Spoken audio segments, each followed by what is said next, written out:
Baik, saudara-saudariku, tema kita malam ini adalah tentang sakramen perkawinan, atau kita bisa menyebutnya juga perkawinan sebagai sakramen. Karena itu, saudara-saudari, kita mulai dengan pertanyaan. Eh, Pertanyaan ada, saya ajukan beberapa pertanyaan di sini. Ada 6. Pertanyaan pertama, apa yang membedakan atau apa perbedaan antara perkawinan Kristiani atau Katolik dan yang bukan Katolik? Ya. Pertanyaan yang kedua, tuntunan atau pedoman apa yang dipersembahkan oleh kitab suci untuk membangun hubungan perkawinan sebagai suatu perjanjian? Lalu yang ketiga, apakah KS? KS di sini maksudnya kitab suci. Ya. Secara jelas memandang seks atau seksualitas yang kita bicarakan kali lalu ya, 2-3 hari yang lalu, secara eksklusif sebagai suatu yang berhubungan dengan prokreasi saja atau juga sebagai suatu yang bersifat relasional. Kemudian pertanyaan berikutnya, ini sudah muncul juga 4 hari lalu dia pertemuan pertama itu. Apakah penggunaan sarana-sarana kontrasepsi itu dapat dibenarkan? Saya ingat juga pertanyaan kali lalu itu soal apa artinya seorang anak mempunyai hak untuk dilahirkan dari uh, keluarga alamiah, dari perkawinan yang alamiah. Okay. Romo, Lalu maaf, ya, apakah ada slide yang bisa ditampilkan Romo dari pertanyaan ini? Soalnya tidak ada muncul ya? belum muncul Romo. Mama Mia, sekarang muncul mungkin sudah. Belum Romo. Tunggu sebentar. Hai. Share screen Romo. Share screen kembali. Share screen kembali. Oke, saya share. Mana sudah share-nya? Oke.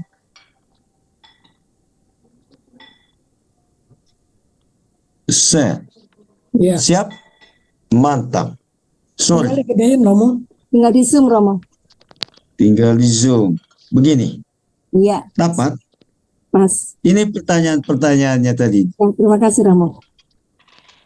Sorry ya, ini lagi katsu kampung lagi nih, istilah NTT ini maksudnya. Nah, ini beberapa pertanyaan. Masih ada satu lagi, pertanyaan terakhir. Apakah seorang Katolik yang menikah lagi harus merasa bersalah lantaran berada dalam zina? Okay. Sebagian tema ini kita sudah lihat 3 atau 4 hari yang lalu ya, pada malam Selasa ya, tentang ini. Tapi hari ini sambil menyegarkan ingatan kita kembali, mari kita lihat. Nah, kalau kita bicara tentang perkawinan yang Katolik, ya seperti ini. Ya, pertama itu kalau minggu lalu itu kita menyebut itu ada 6 ciri, 6 pilar, 6 sifat untuk dapat disebut perkawinan Katolik. Nah, sekarang kita coba lihat lebih dekat berdasarkan magisterium atau ajaran gereja. Nanti saya kutip beberapa ajaran gereja di sini, ya. Tapi yang paling penting adalah ini. Jadi perkawinan itu pertama-tama adalah perjanjian cinta. Istilahnya di sini, istilah Latinnya, istilah Inggrisnya, ini, covenant. Feodus atau konsensus antara seorang perempuan dan seorang laki-laki untuk membentuk kebersamaan seluruh hidup. Jadi kita lihat di sini. Jadi perkawinan itu pertama-tama adalah perjanjian. Ya, nanti akan kita lihat. Ya. Kenapa tidak disebut kontrak? Ya, meskipun ada unsur kontrak di dalamnya, karena harus ada tanda tangan dokumen itu kan. Oke. Tapi yang penting di sini kita lihat dulu bahwa perkawinan itu seperti ini. Perjanjian antara dua pihak, ya laki dan perempuan, membentuk kebersamaan keseluruhan hidup. Nah, kendati dipahami sebagai perjanjian, namun tidak ditolak ciri kontrak dari perkawinan. Ya, maksudnya kontrak di sini kan kita, apa sih bedanya antara perjanjian dan kontrak ya? Pertama itu dari soal waktu. Ya, perjanjian itu bersifat kekal, abadi, atau dalam kaitan dengan perkawinan kita sebut itu tak terceraikan, hanya kematian yang memisahkan. Sedangkan kalau kita bicara tentang kontrak itu tidak abadi. Kalau apa yang menjadi isi kontrak sudah terpenuhi, ya maka selesai sudah perkawinan itu. Ya, sementara perkawinan sebagai perjanjian tidak. Ya, saya kira kita bisa melihat itu ya. Jadi bayangkan kalau perkawinan sebagai kontrak misalnya, ya kita misalnya nikahnya oke lah sampai 20 tahun. Setelah anak-anak dewasa, laki-laki atau suami pilih perempuan baru lagi untuk dapat istrinya. Begitu juga istri dapat cari laki-laki baru lagi. Itu yang namanya kontrak. Ya, karena apa? Ya, karena anak-anak sudah dewasa pada pergi semua jadi bentuk baru lagi. Tidak begitu kita yang Katolik itu. Ya, jadi kita yang Katolik itu melihat ini sebagai perjanjian cinta. Nanti kita akan lihat bagaimana perjanjian ini kemudian menjadi sakramen. Tapi cukup kita lihat dulu ini ya, perjanjian cinta. Nah, unsur-unsur berikut dari perkawinan itu ya, jadi sebagai suatu perjanjian ada 3 ini. Bahasa teknis ya. Forma itu kesepakatan pribadi laki-laki dan perempuan. Objeknya atau tujuannya itu kebersamaan seluruh hidup. Jadi tidak hanya sewaktu-waktu ya, tetapi seluruh hidup. Lalu akibatnya itu ya hak atas tubuh, hak atas hubungan suami istri.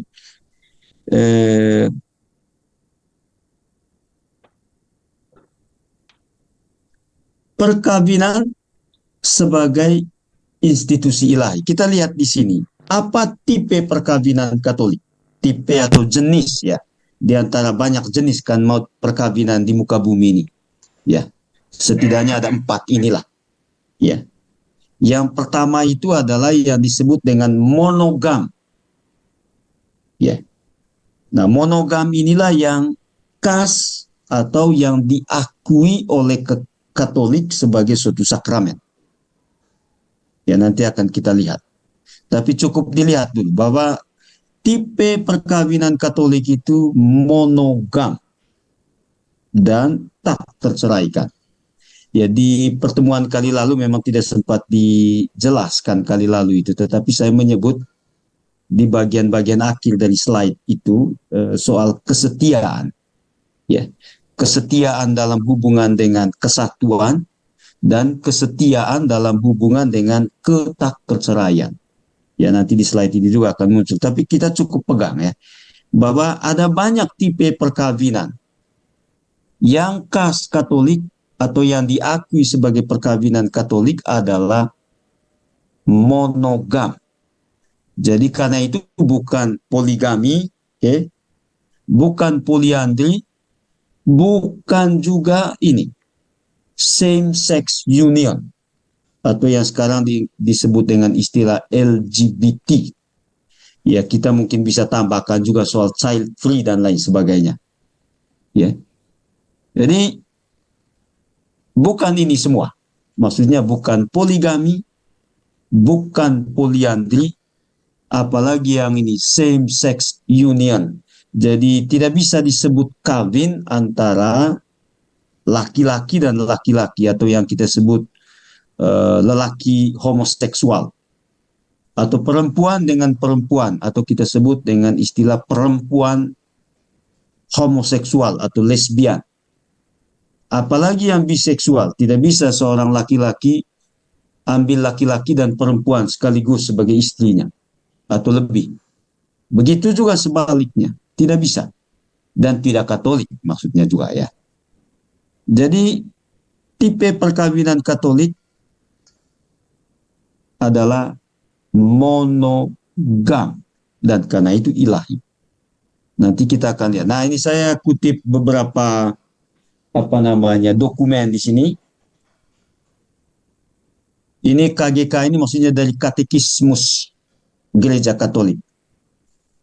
Perjanjian perkawinan dengannya pria dan perempuan membentuk antar mereka kebersamaan seluruh hidup. Yang kita sebut tadi itu objek. Dari sifat kodratinya terarah, lihat ini yang menjadi tujuan perkawinan. Terarah kepada kesejahteraan suami istri. Sehingga kalau anak-anak sudah dewasa, sudah berkeluarga, oke, dan pergi meninggalkan kita, ya. Jadi perkawinan itu tetap lanjut. Ya. Karena kita menganut perkawinan bukan sebagai kontrak. Kita juga menganut perkawinan itu bukan hanya supaya istilahnya dalam bahasa yang agak sarkastik untuk mencetak anak saja. Tidak.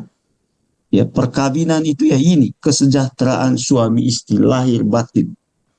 Nah, serta pada kelahiran dan pendidikan anak. Nah, ini yang penting saya bold di sini. Oleh Kristus Tuhan, perkawinan antara orang-orang yang dibaptis diangkat ke martabat sakramen. Jadi garis bawahi di sini, perkawinan antara orang-orang yang dibaptis. Jadi kalau seorang itu kawin dengan orang yang bukan Katolik atau yang bukan Kristiani, maka tidak dapat disebut sakramen. Ya, supaya bisa menyebut sakramen, ya harus dibaptis. Atau supaya bisa menyebut sakramen, bisa disebut sakramen dan sah, itu harus mengurus dispensasi. Ya. Tapi cukup kita lihat di sini perkawinan itu sebagai suatu perjanjian dan perkawinan itu oleh Kristus Tuhan diangkat ke martabat sakramen. Jadi sudah di sini saudara-saudariku, perkawinan di dalam gereja Katolik tidak pernah hanya urusan antara mempelai laki-laki dan mempelai perempuan. Tidak pernah hanya urusan antara keluarga besar dari mempelai laki-laki dan mempelai perempuan. Tetapi perkawinan itu adalah peristiwa ilahi. Itu yang kita sebut dengan istilah sakramen. Ya, jadi sakramentalitasnya terletak di situ, yaitu bahwa orang-orang yang mau menikah, ya, mereka itu tidak hanya digerakkan oleh dorongan dorongan ketertarikan belaka, ya, entah ketertarikan fisik, ketertarikan ekonomi, ketertarikan macam-macam. Tetapi terutama perkawinan itu harus sampai pada keyakinan bahwa perkawinan ini digerakkan oleh Tuhan sendiri. Ya. Dari sinilah kita mendengar ungkapan ini, jodoh itu ada di tangan Tuhan. Ya, meskipun ungkapan ini biasanya ungkapan untuk orang setelah berjuang belum juga dapat jodoh begitu ya. Kandas 2-3 kali ya, atau 4 kali bahkan bagi beberapa ya. Lalu bilang ya jodoh ada di tangan Tuhan. Tapi ungkapan itu ada benarnya. Nah, saya kutip dari Kanon 1055, ini yang sering juga dikutip. Nah, kita lihat muncul lagi kata perjanjian di sini. Dengan perjanjian perkawinan, pria dan wanita membentuk antara mereka kebersamaan seluruh hidup. Dari sifatnya, perjanjian itu sekali lagi diulangi di sini terarah kepada kesejahteraan suami istri serta kelahiran dan pendidikan anak oleh Kristus Tuhan, seperti dikatakan di dalam kitab, dalam katekismus tadi, oleh Kristus Tuhan diangkat ke martabat sakramen. Oke. Lalu yang keduanya, Kanon 1055 masih sifat hakiki perkawinan itu adalah monogam dan tak terceraikan. Kita lihat di slide sebelum ini bahwa tipe perkawinan Katolik ya ini. Ya, jadi bukan poligami, bukan poliandri, bukan juga same sex union atau perkawinan sesama jenis, bukan juga biseksual dan seterusnya. Tetapi ini ya memang kita bisa menambah daftar ya yang bukan perkawinan Katolik atau kas Katolik. Misalnya perkawinan dengan binatang, dengan mayat, itu semua penyimpangan-penyimpangan dan lain sebagainya. Atau perkawinan dengan apa istilahnya, perkawinan tanpa kehadiran pasangan. Nanti akan kita lihat bagaimana perjanjian itu mensyaratkan kehadiran yang real. Ini agak panjang ini dari katekismus, tetapi yang mau dikatakan di sini bagi kita adalah bahwa Allah sendiri adalah pencipta perkawinan. Ya, jadi Allah itu menghendaki perkawinan. Ya, ini nanti akan kita lihat di dalam slide ini kutipan dari Kejadian pasal 1 ayat 26 sampai 28. Di sana itu dikatakan, baiklah kita menciptakan manusia, maka Allah itu menciptakan laki-laki dan perempuan. Ya, di sana dikatakan diciptakan oleh Allah laki-laki dan perempuan. Ini penting digarisbawahi. Mengapa? Karena satu, Allah itu menciptakan laki dan perempuan untuk seperti Tuhan Allah hidup di dalam persekutuan. Ya. Yang kedua, laki-laki dan perempuan itu setara dan sama kedudukannya. Nanti kita akan lihat itu ya, liturgi perkawinan. Bagaimana ini diakomodasi di dalam liturgi perkawinan, soal kesetaraan ini. Ya. Soal bahwa Allah lah yang menghendaki persekutuan ini. Ya. Dan soal bahwa perkawinan ini adalah peristiwa ilahi. Mengapa peristiwa ilahi? Karena perkawinan itu diciptakan oleh Allah, tetapi sekaligus juga dikehendaki oleh Allah.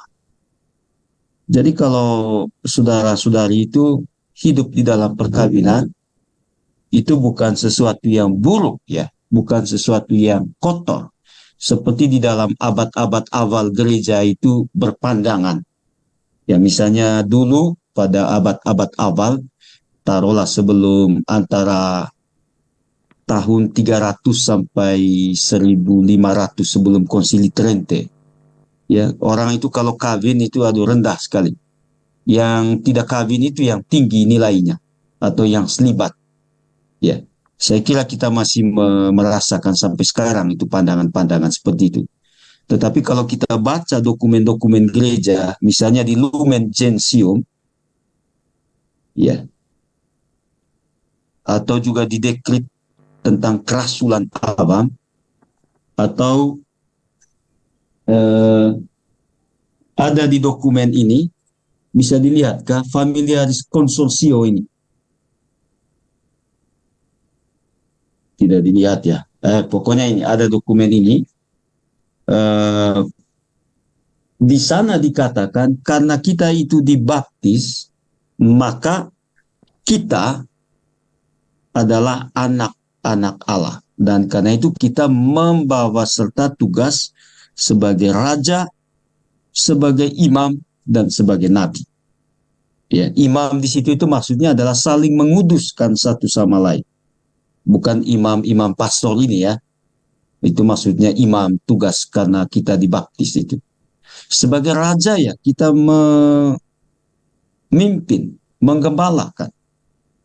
Sedangkan sebagai nabi, kita itu bertugas untuk mewartakan. Itulah kesamaan status kita. Jadi tidak ada yang bilang ya yang selibat itu lebih suci daripada yang hidup berkeluarga. Atau yang jomblo abadi itu jauh lebih buruk daripada yang ini. eh, yang tidak kawin atau yang kawin. Tidak. Jadi semua status hidup kita di dalam gereja Katolik itu diterima semua. Ya, mau keluarga, mau selibat, bahkan mau jomblo abadi itu juga sah, ya, dan ilahi. Ya, yang penting saja ya hidup di dalam kemurnian. Oke, jadi yang mau kita katakan di sini adalah perkawinan itu diciptakan oleh Allah. Dan karena itu perkawinan itu bukan institusi manusiawi belaka, bukan keluarga. Artinya keluarga itu bukan sekedar apa ya istilahnya gejala sosial belaka. Bukan. Tetapi itu peristiwa ilahi. Nah, kita sudah lihat sebenarnya minggu lalu ini ya, bukan 4 hari lalu, hari Senin malam ya soal ciri-ciri hakiki perkawinan seperti kita lihat dari Kanon 1055 tadi itu. Itu 2, monogam atau kesatuan, unitas, dan yang kedua itu indisolubilitas atau tidak terceraikan.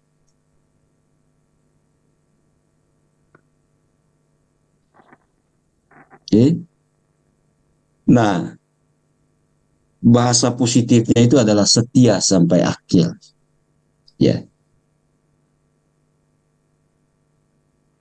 Nah, secara negatif ya tidak bersinah. Ya, atau kalau kita menyebut bersinah di sini ya tidak menganut poligami, tidak menganut poliandri, tidak selingkuh, kira-kira begitulah bahasa-bahasa negatifnya. Tidak bisex, ya, tidak apa ya, ada orang beri istilah baru sekarang ini namanya friend with benefits, ya. Jadi seolah-olah kalau orang itu kawin, kalau hubungan seksual itu, kalau suka sama suka, setuju sama setuju, meskipun sudah beristri atau sudah bersuami, seolah-olah itu bukan dosa. Ya, maka istilahnya friend with benefits, yaitu cedera di dalam perkawinan. Ya, mau diketahui atau tidak diketahui oleh suami atau istri, ketika orang itu melakukan itu, friend with benefits tetap suatu kejahatan di mata Tuhan. Oke, tak terceraikan. Maksudnya adalah ikatan perkawinan itu tidak bisa diputus oleh suami istri ya. Meskipun sekarang ini orang hanya karena tidak cocok satu sama lain ya sudah ancamannya cerai.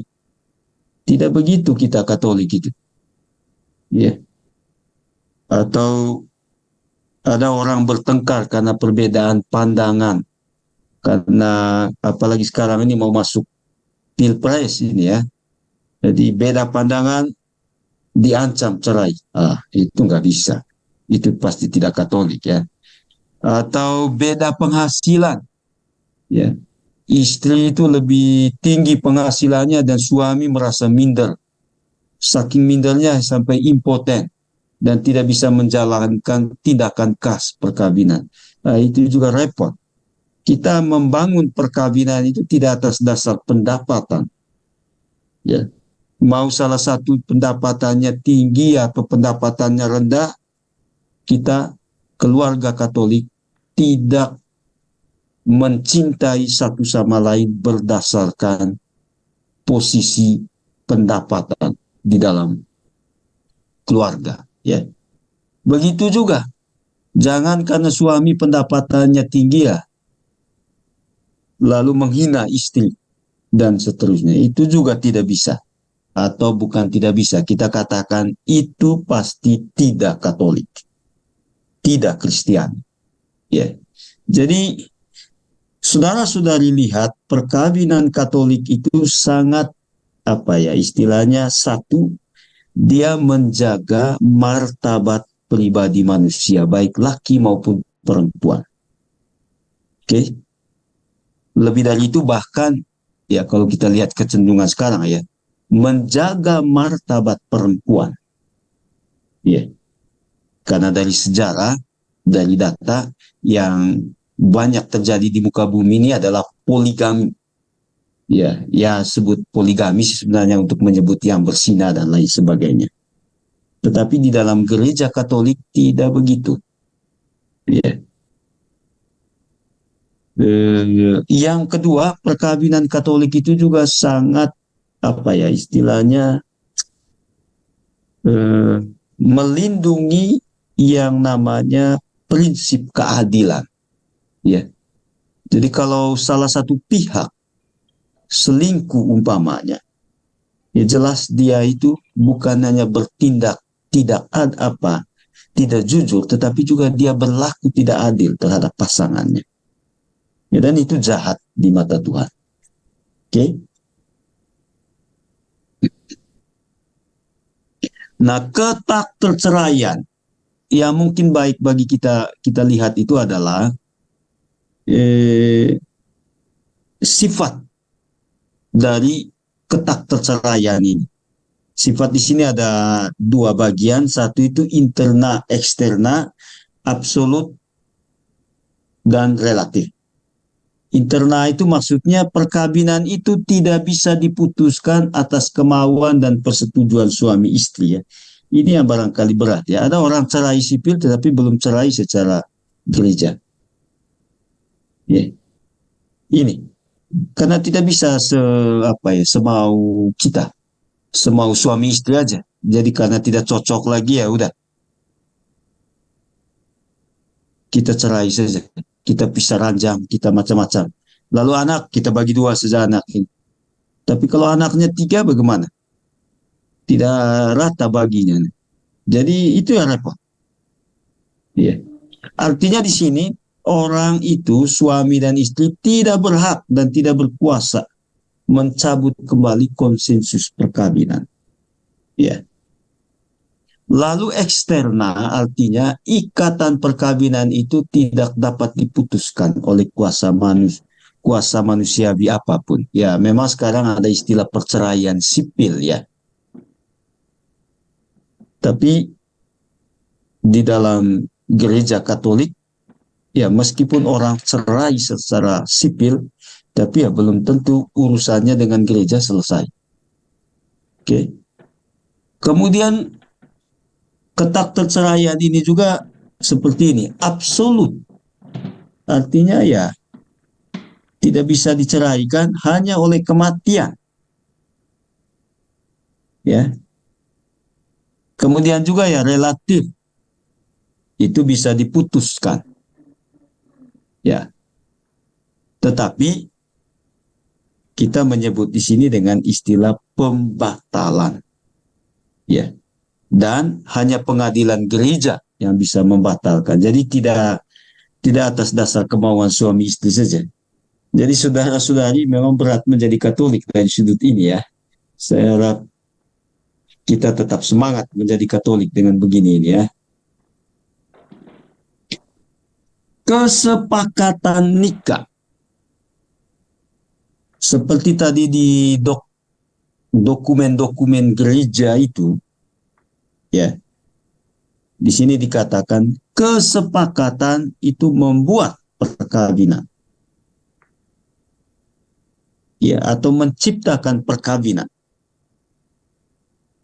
Kesepakatan itu menyangkut dan dilakukan oleh dua pribadi. Jadi sekali lagi di sini kalau kita lihat Senin yang lalu, ya, perkawinan itu selalu menyangkut dua pribadi dan dua pribadi itu adalah dua seks yang berbeda. Oke. Jadi antara suami yang laki, benar-benar laki-laki, dan istri yang adalah perempuan. Ya. Dan kesepakatan itu sekali lagi atas dasar cinta kasih atau setidaknya berikhtiar untuk melaksanakan cinta kasih. Kemudian yang kedua itu mensyaratkan kebebasan. Jadi tidak ada paksaan. Orang tidak boleh menikah karena paksaan, karena takut. Ya, jadi bayangkan orang menikah karena takut pasangan itu akan bunuh diri kalau ini. Nggak bisa. Ya. Lalu kesepakatan itu berciri presence, artinya sekarang ini dan berlangsung selama-lamanya. Karena itu ditolak kesepakatan nikah yang bersyarat. Ya, memang sih di perjanjian sipil itu ya, kalau selesai menikah itu kan ada tanda tangan selain dokumen dan lain sebagainya, tapi juga harta gono gini dan lain sebagainya. Ya, tetapi di kita di Katolik itu kalau saudara-saudari melihat di lembaran penyelidikan kanonik tidak ada yang bagi-bagi harta. Jadi apa yang dimiliki oleh suami itu juga yang dimiliki oleh istri. Apa yang dimiliki oleh istri itu juga yang dimiliki oleh anak-anak. Apa oleh suami maksud saya. Ya, jadi tidak ada pembagian ini, pembagian itu. Hanya karena memang hukum sipil yang menghendaki pembagian-pembagian itu, antisipasi sebenarnya. Tapi di gereja Katolik enggak. Ya, karena prinsipnya adalah nanti kita akan lihat di bagian akhir ini soal apa menjadi satu daging, ya, menjadi satu daging satu jiwa begitu. Ya, kemudian berciri presens itu maksudnya begini, saudara-saudari, itu tidak bisa diwakilkan. Jadi kalau isi lembar penyelidikan kanonik itu, misalnya, untuk contoh aja ya, itu tidak bisa diisi oleh pihak lain, harus oleh pasangan itu. Begitu juga nanti waktu menikah, tidak bisa diwakilkan.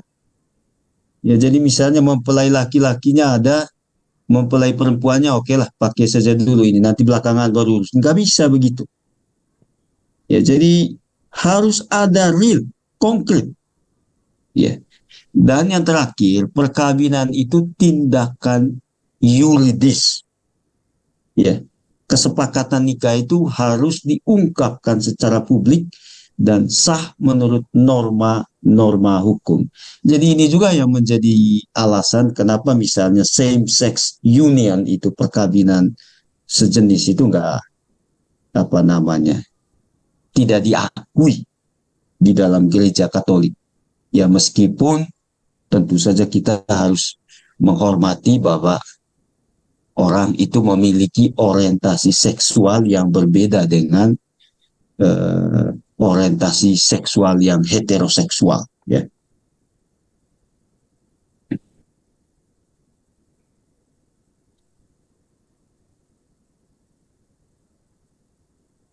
Baik, sekarang dasar biblis ya. Ini yang saya hanya sebut salah satu saja di sini ya, satu yang paling sering dikutip. Ya. Kenapa perkawinan di dalam gereja Katolik itu disebut sebagai sakramen? Ya. Mengapa?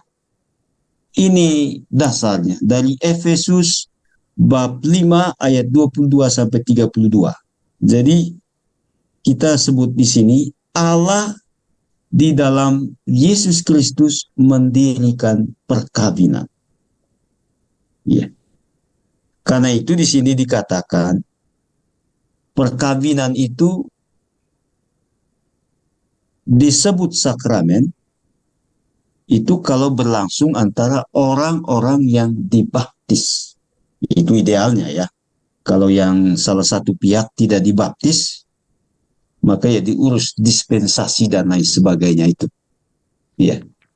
Yang isi dispensasinya ya menyepakati apa yang menjadi kekasan perkawinan Katolik. Yang pertama itu ya bahwa perkawinan Katolik itu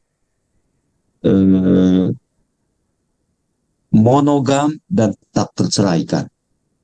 Yang kedua itu bahwa perkawinan itu terarah kepada prokreasi, hadirnya anak, dan bersedia untuk mendidik dan membaptis anak-anak secara Katolik.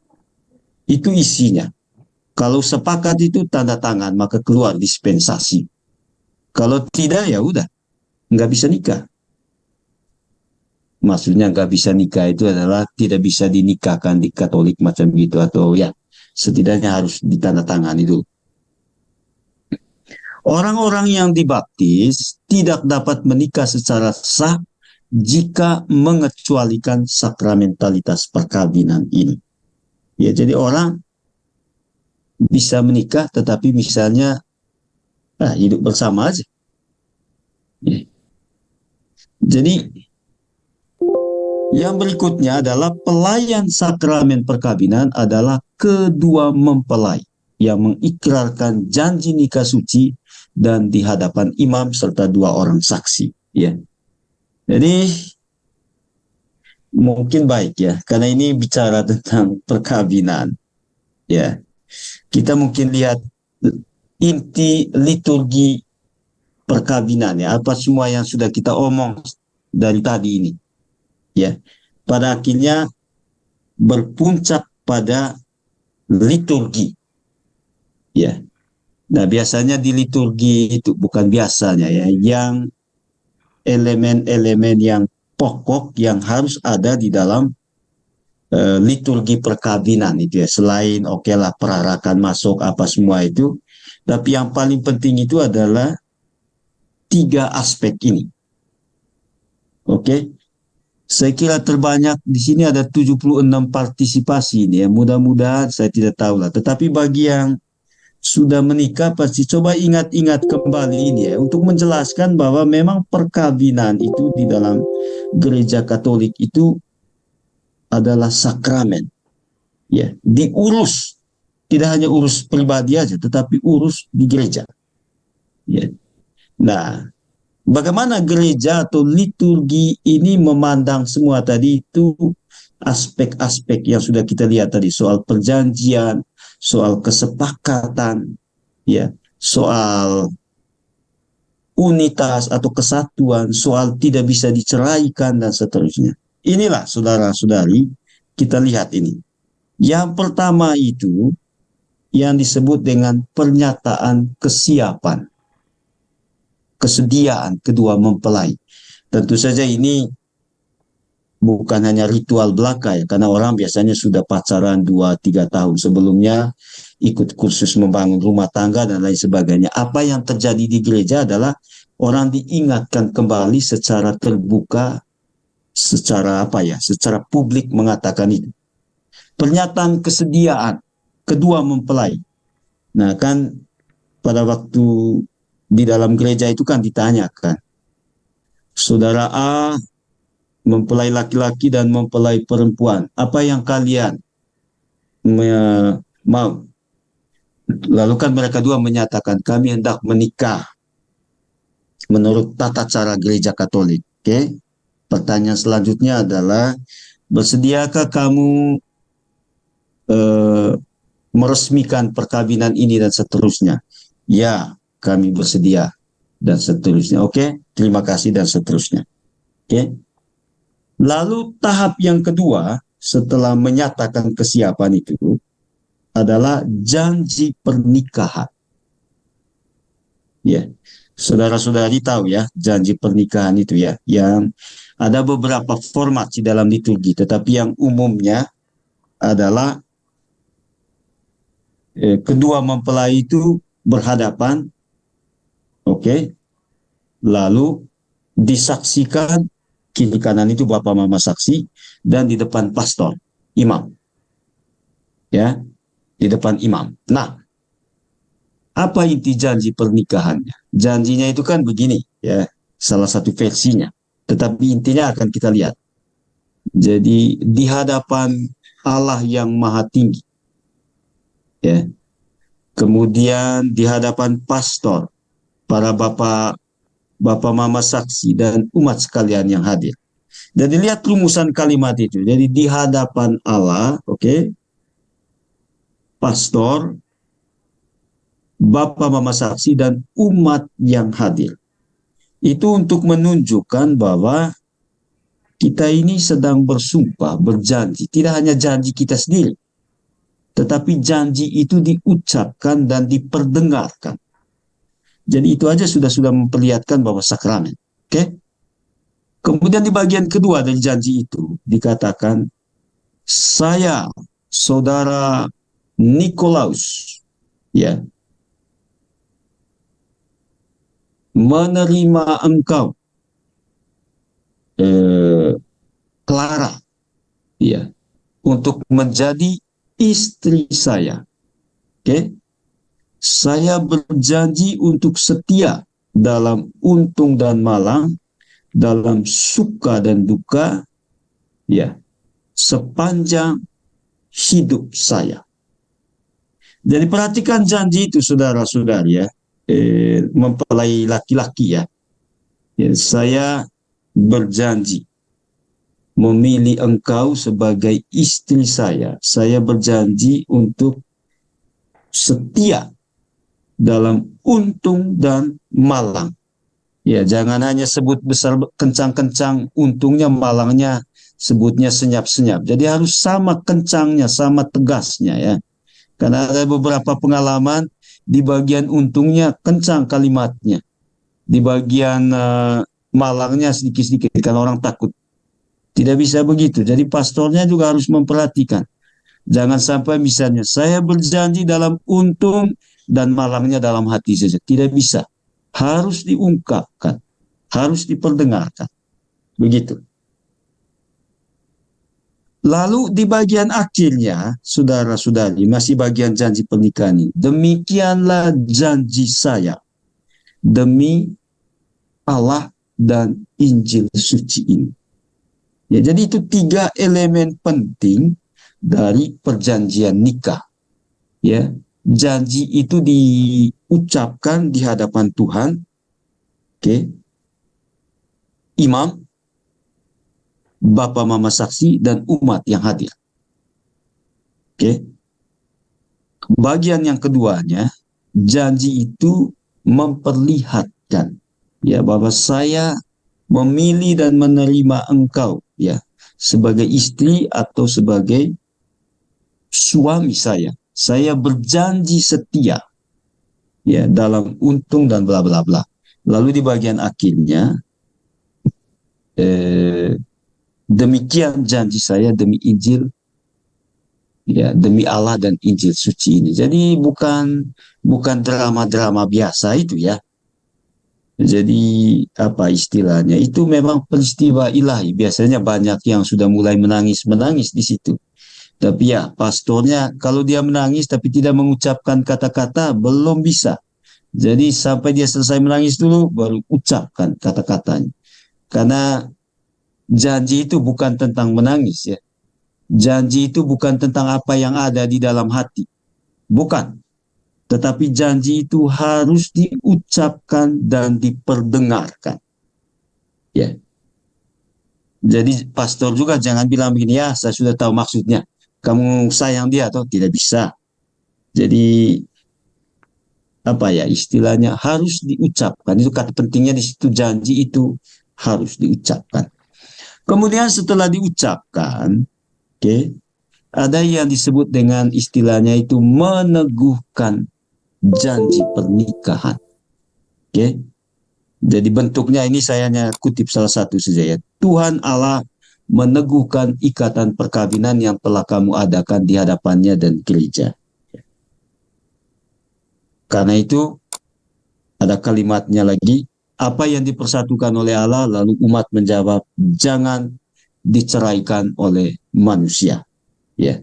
Dengan demikian, perkawinan ini adalah sah dan katolik. Biasanya orang lalu tepuk tangan. Oke. Setelah itu baru orang mempelai itu ya saling mengecup. Begitu. Ya. Nah, setelah itu masih ada satu bagian yang paling penting lagi, itu adalah doa berkat untuk kedua mempelai. Oke. Inti dari doa itu adalah memohon Tuhan supaya satu, kedua pasangan ini setia, yang kedua dianugerahi keturunan, dan yang ketiga supaya ini khas kita melihat apa ya, supaya apa istilahnya memperlihatkan dimensi misioner bahwa berkeluarga itu adalah tugas dan panggilan serta perutusan gereja. Jadi kalau orang sudah menikah tetapi tidak mau lagi ke gereja, tidak mau jadi ketua lingkungan, tidak mau jadi ini, ya itu ada yang salah dengan janji perkawinannya itu, atau janji baptis minimal. Oke. Lalu berkat cincin, penandatanganan dokumen dan seterusnya. Itu semua, tapi yang paling penting saudara-saudari adalah ini. Pernyataan kesiapan, janji nikah, lalu peneguhan janji perkawinan. Ini salah satu contoh rumusan perjanjian nikah ya, yang tadi saya contohkan itu. Ya, saya dengan sepenuh hati dan tulus ikhlas dan seterusnya. Berjanji setia dan seterusnya. Ya. Nah, tadi sudah kita lihat ini sebenarnya. Jadi janji apa?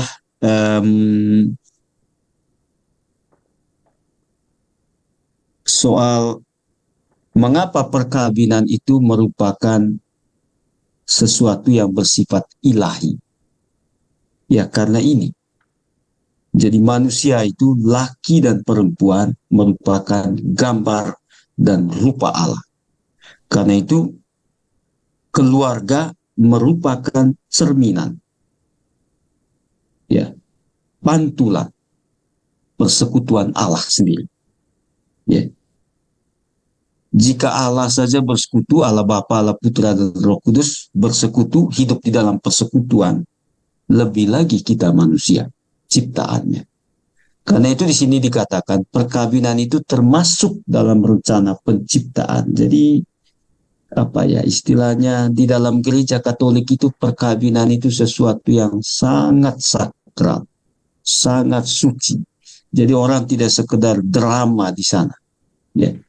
Dan inti dari perkawinan itu ya ada di 3 hal itu tadi. Menyatakan kesediaan, berjanji, dan diteguhkan. Ya. Tidak peduli mau apa ya, mau uskupnya berapapun, mau imamnya berapapun yang menghadiri pernikahan itu, yang penting aja ada satu imam, ada bapak mama saksi, dan umat yang hadir, yang menyaksikan. Karena perkawinan itu adalah peristiwa gereja. Di sini saya sebut juga di sini perkawinan sebagai communio personarum, persekutuan antar pribadi. Minggu lalu hari Senin yang lalu kita sudah melihat ini ya. Jadi perkawinan itu bukan sekedar persatuan, union, tetapi komunion. Ya.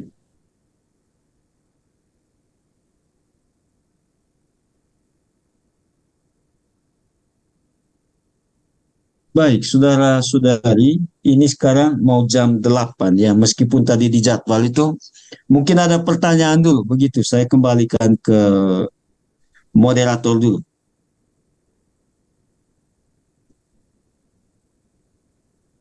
Ada chat ini ya, saya coba lihat chat ini.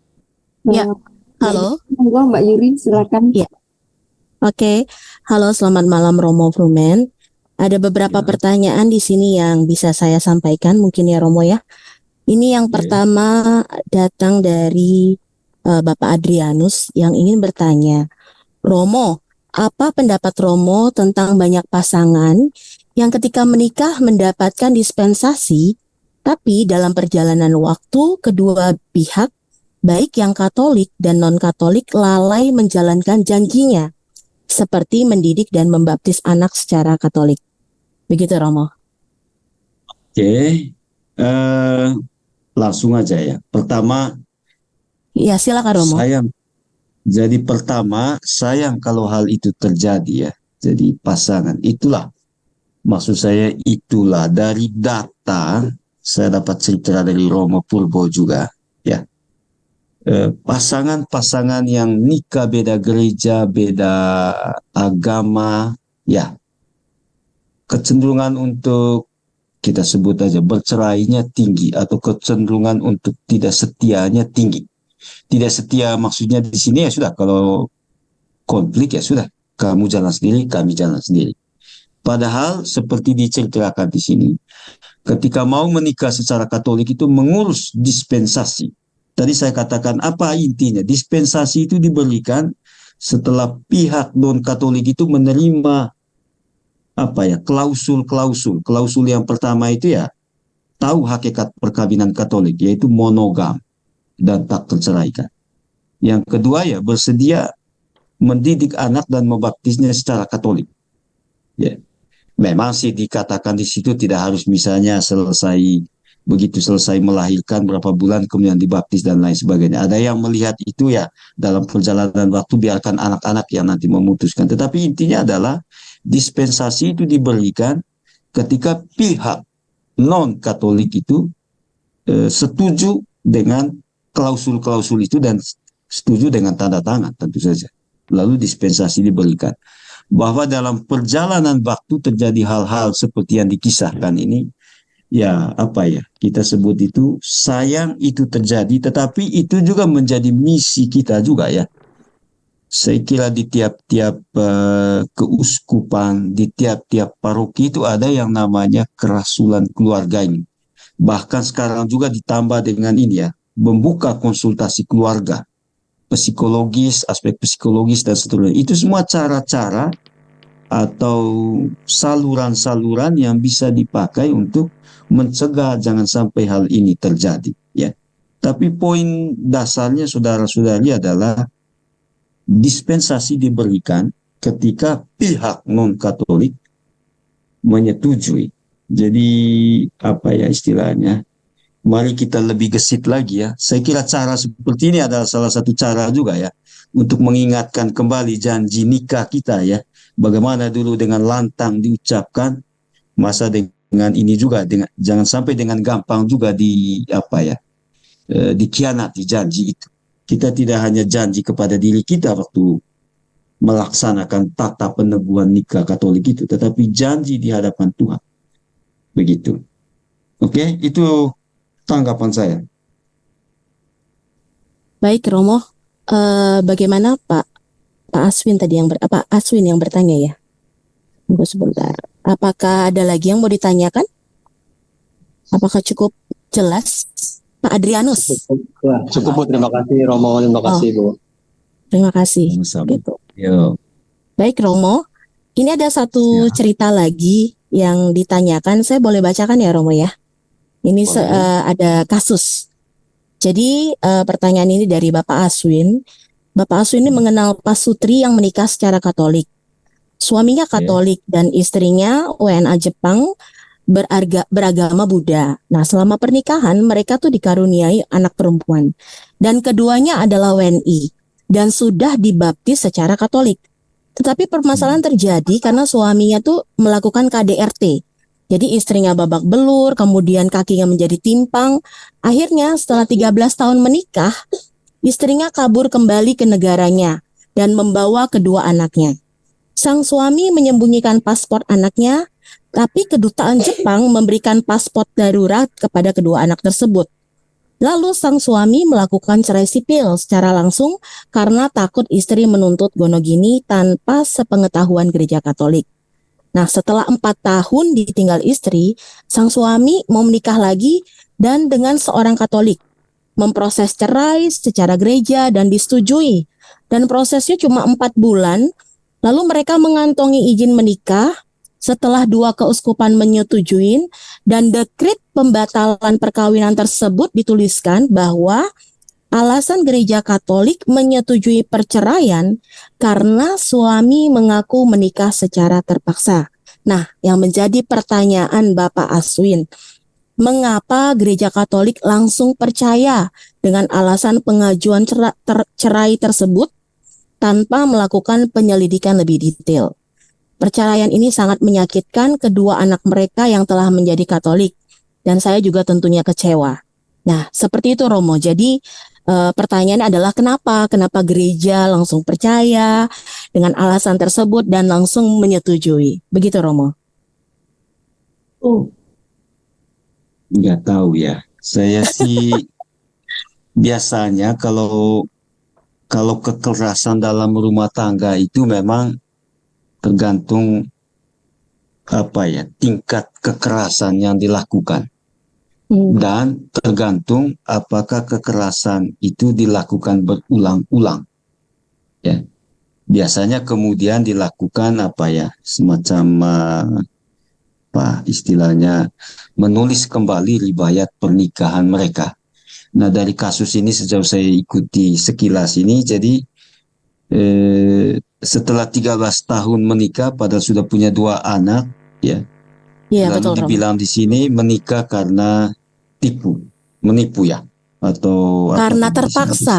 Terpaksa, bukan Ya, tipu, karena terpaksa. Jadi sayang bahwa hal ini terjadi, dan ini kita boleh menyebutnya sebagai salah satu apa ya istilahnya, cedera di dalam gereja Katolik. Nah, persoalan yang ditanyakan, kenapa gereja Katolik itu begitu mudah memberikan katakanlah langsung percaya ya. Nah, pertanyaannya kan gini, apakah pernikahan berikutnya itu berlangsung di dalam gereja Katolik atau tidak? Ya. disebutkan di Kemudian cerita ini berlangsung secara Katolik. Ya. berlangsung secara Katolik ya. Iya, Romo. Kemudian apa istilahnya? Apakah apa istilahnya? Pernikahan tersebut menjadi sakramen. Yang jelas memang apa ya istilahnya, ada beberapa hal lah yang perlu kita nilai ya. Saya tidak tahu kalau memang yang perlu saya harus tahu di sini itu adalah tingkat kekerasan. Ya. Yang kedua, biasanya sangat tidak mudah ya. Jadi maksud saya begini, orang menikah terpaksa padahal sudah punya generasi 2 anak ini. Jadi sangat sulit membayangkan orang itu menikah ya, itu yang menikah tipu-tipu aja atau terpaksa. Apanya yang membuat terpaksa? Ya begitu. Ya. Lalu yang kedua, apakah gereja secepat ini dalam memberikan? Biasanya yang kasus-kasus begini ini, apalagi dengan warga, ya sudah warga negara Indonesia ya, biasanya butuh waktu yang agak lama, ya. Jadi tidak hanya hitungan bulanan begini ini. Tapi saya coba akan tanyakan nanti di Romo, siapa ini Romo Purbo ini, ya, begitu. Ya. Tapi yang jelas prinsip kita ya seperti itu ya. Jadi biasanya sangat tidak mudah ya. Ada beberapa rekan imam itu yang akhirnya kena suspensi gara-gara ini juga. Menikahkan orang yang masih terikat dengan hubungan menikah dengan pihak lain. Kita kan nggak bisa begitu. Ya begitu. Makanya kan diurus surat permandiannya, status menikahnya, apa macam-macam gitu ya. Tapi baik, pertanyaan ini bagus. Ini untuk nanti saya tanyakan juga ke apa itu kejadian di mana itu ya. Kok begitu mudah keuskupan itu memberikan apa namanya dispensasi. Bisa jadi ada alasan-alasan yang mungkin sangat masuk akal ya. Misalnya yang saya duga ya soal kekerasan. Ya, jadi kalau salah satu pihak itu kekerasannya berulang-ulang ya dan mengancam keselamatan entah suami atau istri dan anak-anak, itu ya biasanya yang agak apa ya istilahnya ya relatif bisa menjadi alasan untuk pembatalan. Tetapi tidak semua kekerasan ya, karena biasanya ada istilah ya, memaafkan dulu, apakah kekerasan ini penyakit atau hanya sewaktu-waktu dan seterusnya. Tapi yang jelas semakin berat kekerasan yang dilakukan, maka ya semakin apa ya istilahnya, semakin katakanlah semakin lapang ya jalan. Tetapi kuliah kita ini atau pertemuan kita ini bukan untuk membahas bagaimana caranya cerai ya kan, tapi justru bagaimana memperkuat ikatan cinta yang ada di antara kita dan mempromosikan ini. Jadi kalau ada 1-2 kasus begini, mudah-mudahan kita tidak tergerak juga untuk melakukan hal yang sama dengan pasangan kita, ya. Tetap prinsip dasarnya tadi seperti itu. Perkawinan Katolik itu tipe dasarnya adalah monogam, ya, dan tak terceraikan. Begitu tanggapan saya, ya. Ya, baik Romo Flumen. Oke. Pak Aswin, apakah ada yang ingin ditanggapi Oh iya, atau ingin diberikan? selamat malam Romo, selamat malam teman-teman semua. Apa suara saya kedengaran? Kedengaran, saya dengar. Ya, Romo maaf tadi saya lupa ganti nama suami saya pakai sumnya. Nama saya adalah Katerina. Terima Oke. kasih ya Romo sudah mau maksudnya meluangkan waktu untuk memikirkan case ini. Jujur terus terang saya sudah lama sekali menyimpan pertanyaan ini dan saya tidak tahu harus menanyakan hal ini kepada siapa. Karena terus terang pasutri tersebut itu adalah kakak saya sendiri. Oke. Jadi mengapa hal ini sangat menjadi batu sandungan buat saya? Karena saya kan saya terlahir bukan Katolik, tapi saya dididik dari SD itu adalah Katolik, dan saya juga menikah sekarang secara Katolik. Saya tentu belajar tentang bagaimana itu sakramen pernikahan ya Romo. Makanya saya berani bertanya kepada Romo mengenai hal ini. Yang betul-betul menjadi pertanyaan saya itu sebenarnya Romo yang menceraikan itu tahu bahwa itu KDRT. Tetapi kenapa di dalam dekretnya dikatakan bahwa sang suami bernikah berada di bawah pemaksaan. Dan itu merupakan sangat bohong. Karena saya tahu itu kan kakak saya, dia sangat mencintai wanita itu. Dikejarnya sampai ke Jepang, tetapi dia mengatakan kepada pastor bahwa dia menikah secara terpaksa. Sehingga akhirnya mereka diceraikan. Dan sampai sekarang yang di Jepang itu tidak menikah. Dan ketika bertemu kepada saya, dia cuma berkata begini, kenapa ya gereja kamu gampang sekali menceraikan? Saya sampai tidak tahu loh kalau saya diceraikan, dia bilang gitu. Dan saya tidak bisa berbicara apa-apa.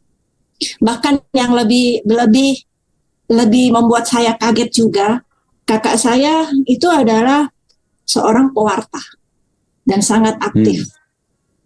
Dan itu terus terang sangat aktif di membawakan wacana materi-materi tentang pernikahan yang sekina, yang apa. Sedangkan sebenarnya kasusnya sendiri begini. Jadi ya terima kasih deh Romo kalau misalnya suatu saat Romo punya waktu untuk membahas ini, karena terus terang saya juga memang pengen sekali membangun iman saya di dalam gereja. Saya pengen sekali aktif dan melayani. Tetapi satu poin ini itu yang membuat saya itu jadi mundur. Terus terang saya maju mau belajar mengenai katekis ini karena saya sebenarnya pengen sekali tahu maunya gereja itu apa sih, sakramen itu apa. Sampai akhirnya saya ketemu hari ini tentang sakramen pernikahan dan saya berterima kasih sama Tuhan kalau saya diberi kesempatan untuk bertanya. Terima kasih Romo. Terima kasih teman-teman. Terima kasih Ibu Keti. Mantap, mantap maksudnya oke. Pertahankan iman itu ya. Kita jangan diganggu oleh apa-apa yang tidak merupakan ideal dari perkawinan Katolik. Oke. Memang yang kita sampaikan di sini tentu saja yang ideal ya, atau yang kurang lebih kalau menyebut sakramen itu ya seperti ini. Jadi lalu yang kedua, kalau mau mengurus macam-macam begitu, jadi biasanya ke pastor paroki menceritakan, lalu nanti dari pastor paroki itu akan dibawa ke pengadilan gereja. Ya, di Kuskupan Agung Jakarta ini ada namanya Romo Tommy Oktora, itu dia dengan timnya juga. Tetapi yang saya tahu dan pernah pengalaman juga, karena saya pernah memberikan juga macam pendapat juga tentang mengenai kasus-kasus yang seperti ini. Biasanya pertama itu tidak mudah diberikan itu. Tidak mudah di sini maksudnya karena butuh waktu, butuh ini dan lain sebagainya. Jadi konkretnya begini, orang kalau punya masalah tidak langsung kalau begitu kamu ceraikan. Jadi yang dilakukan oleh gereja mencari jalan, kalau bisa jangan sampai cerai. Itu maksudnya. Kalau bisa jangan sampai pisah ranjang. Kalau bisa, kalau masih ada celah sedikit untuk masih bisa bersatu, diupayakan sedemikian rupa sehingga tetap hidup di dalam persekutuan. Meski mungkin akan kita dengar, tidak bisa Romo, dia sudah begini, dia sudah begitu, tidak bisa Romo, dia tidak menafkahi lagi saya begini dan begitu. Biasanya keluhan-keluhan itu akan hanya didengarkan saja oleh Romo karena tidak cukup menjadi alasan untuk, oh kalau begitu saya urus ininya. Tidak. Jadi biasanya itu yang membuat juga agak lama dan lain sebagainya. Nah kalau kekerasan itu tergantung ininya, lihat di kekerasan. Tetapi sekali lagi seperti Ibu Keti bilang, kita harus yakin dengan